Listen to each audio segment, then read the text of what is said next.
Glasio je skvoš za najzdraviji sport, a Forbesu treba verovati.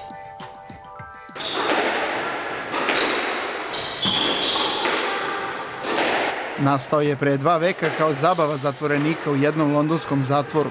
Danas je skvoš najmasovniji rekreativni sport na planeti. Sa reketom u ruci i lopticom igrač kreira poene uz pomoć zidova koji ga okružuju. Sport nalik tenisu je iz Velike Britanije preko Australije, Amerike i Nemačke kod nas došao 2001. godine i privukao rekreativce svih uzrasta.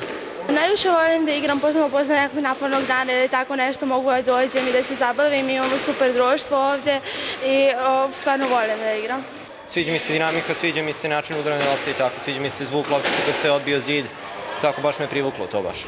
Imao neki takmičenja do sada, pretpostavljam da si bio već? Imao sam mnogim. Poslednje je recimo bilo u Sloveniji sad kad sam osvojio 3. mesto. Privuklo me to što je zabavan sport i što je, mogu da proputujem pola sveta i ceo svet.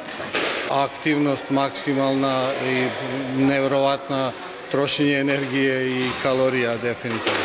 Pretpostavljam da to vrlo prija posle vjerojatno poslednjih obaveza.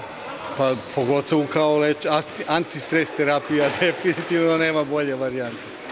Moderni tereni su prenosivi, pa su se tako najzanimljiviji mečevi igrali u njujorškoj železničkoj stanici, tržnom centru u Londonu ili u podnožju piramida u Gizi, pored Kaira. U Beogradu je 2007. godine održan turnir na trgu Nikole Pašića. U našoj zemlji se skvoš tereni nalaze u Beogradu, Novom Sadu, Subotici i Kopaoniku. Srbija malo kaska čak i za regionom, ali evo, trudimo se da kao ovaj klub i kao skvoš asocijacija Srbije da što više ga promovišemo, da pokrenemo ljude, da vide da zavole ovaj sport. Znači onaj ko bolje razmišlja, ko pravi bolju kombinatoriku, taj na kraju izađe kao pobednik.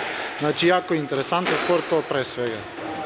Trenirajući brzinu i reflekse izgubit ćete kalorije, a steći nove prijatelje.